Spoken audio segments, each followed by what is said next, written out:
जय श्री कृष्णा। राधे राधे। माघ मास महात्म्य अध्याय 1 की कथा सुनेंगे आज। ओम नमो नारायण, ओम नमो नारायण। प्राचीन काल की बात है। अत्यंत पवित्र तीर्थ स्थल श्री नैमिषारण्य क्षेत्र में मुनिजनों ने श्री सूत जी से यह प्रार्थना करते हुए इस प्रकार निवेदन किया। उन्होंने कहा, हे सूत जी, समस्त सुखों तथा मोक्ष को देने वाला माघ मास महात्म्य, इस महात्म्य का आप हमें सुविस्तार वर्णन सुनाने की कृपा कीजिए। मुनिजनों की इस बात को सुनकर अत्यंत प्रसन्नता पूर्वक श्री सूत जी उनसे बोले, हे मुनिजनों, तुम धन्य हो। तुम्हारा हृदय भगवान श्री कृष्ण की भक्ति में लीन रहता है। अतः तुम्हें माघ मास का वृत्तांत तथा महात्म्य का वर्णन सुनाता हूँ। तुम ध्यान पूर्वक सुनो। सर्वप्रथम माघ मास का विस्तार पूर्वक वर्णन भगवान शंकर ने देवी पार्वती को सुनाया था। अतः इस महाव्रत के कर्णधार स्वयं देवादिदेव भगवान शंकर ही हैं। एक दिवस कैलाश पर्वत पर निवास करते समय देवी पार्वती ने अत्यंत जिज्ञासा पूर्वक तथा भक्ति के सहित अपने आराध्य देव भगवान शंकर से इस प्रकार निवेदन किया और कहा कि हे प्रभु, मुझे माघ मास के व्रत का महात्म्य, पूजन और इसका इतिहास विधि पूर्वक बताने की आप कृपा कीजिए। देवी पार्वती के भक्तिपूर्ण पवित्र भाव को देखकर महादेव जी अत्यधिक प्रसन्न हुए और उनसे बोले, हे प्रिय, अति प्राचीन काल का वृतांत है। महाराज दिलीप ने एक विशाल यज्ञ का आयोजन किया। यज्ञ के अंत में अनेकानेक ऋषिजनों ने राजा को विशाल यज्ञ के आयोजन के लिए अधिकाधिक आशीर्वाद दिए। नगर निवासियों ने राजा की पूरी प्रशंसा की। यज्ञ के पश्चात महाराज दिलीप सेना की एक टोली के साथ आखेट के लिए घनघोर जंगलों में निकले तो उन्हें बड़ा ही आश्चर्य हुआ। राजा को शिकार करने के लिए कोई जानवर दिखाई ही नहीं दे रहा था। वस्तुतः राजा की टोली को देखकर जंगली जानवर अपने प्राणों की रक्षा करने के लिए अपनी अपनी मांदों में छिप गए थे। शिकार करते वक्त राजा दिलीप को वन में कुछ मृग तो दिखाई दिए, परंतु उन्हें सिंह कहीं भी दिखाई नहीं दिए। राजा दिलीप सिंह शिकार के लिए अत्यंत उत्सुक थे।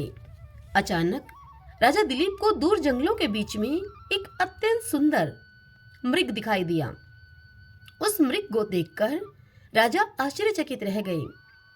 इतना विशाल और सुंदर मृग उन्होंने अपने जीवन में पहले कभी नहीं देखा था। महाराज ने एकदम अपने अश्व की दिशा उस मृग की ओर मोड़ दी।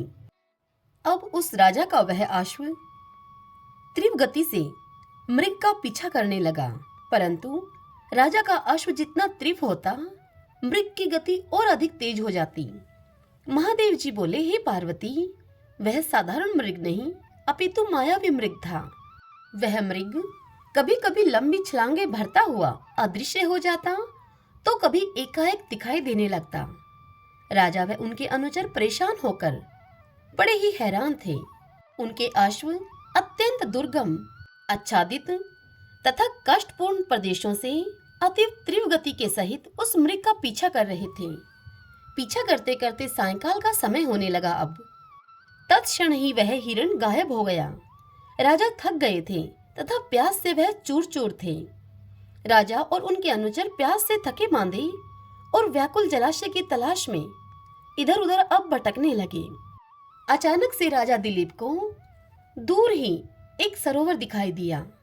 हे देवी पार्वती, उस सरोवर को देखकर राजा और उनके अनुचर हर्ष विभोर हो उठे और उन्होंने अपने अश्वों की दिशा उस सरोवर की ओर मोड़ दी। कुछ ही समय में महाराज दिलीप सरोवर के निकट पहुंच गए। प्यास से व्याकुल महाराज ने अत्यंत सुंदर रमणीक सरोवर देखा। उस जलाशय के चारों ओर छायादार वृक्षों तथा रंग बिरंगे पुष्पों का उद्यान था। जल स्वच्छ, निर्मल और पारदर्शी था। सरोवर में रंग बिरंगी मछलियां जल विहार कर रही थी। जलाशय में अति सुंदर कमल के पुष्प खिले हुए थे। महाराज इस रमणीक स्थान को देखकर आत्म विभोर हो उठे। एक बार तो वह अपनी तमाम थकान को भूल गए। राजा ने अपने अनुचरों को उस स्थान पर रात्रि विश्राम का आदेश दे दिया और प्यास बुझाकर जल में उन्होंने स्नान किया। उनकी थकान छूमंतर हो गई और उनका हृदय प्रफुल्लित हो गया।